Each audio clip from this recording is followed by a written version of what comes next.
जन्नत में ना बहुत सारे ऐसे घर होंगे जो ज़िक्र इलाही और नबी सल्लल्लाहु अलैहि वसल्लम का ज़िक्र बयान करने के सबब बनाए जाएंगे। तो लिहाजा कसरत से अल्लाह और उसके रसूल का ज़िक्र किया करें। जब हम कोई नेकी करते हैं तो सीधे हाथ का फरिश्ता लिखना शुरू कर देता है, और जब हम कोई बुराई करते हैं तो उल्टे हाथ का फरिश्ता लिखना शुरू कर देता है। तो क्या आपको ये ऐसा अमल पता है कि जिसके करने से दोनों फरिश्ते हरकत में आ जाते हैं? नहीं ना?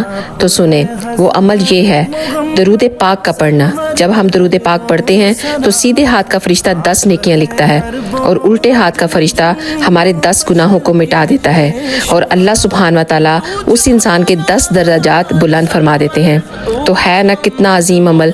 तो प्लीज़ आप इसको कम से कम एक दफ़ा दुरूद शरीफ ज़रूर पढ़ें, और कम से कम 3 लोगों को इसको ज़रूर शेयर करके जाएं।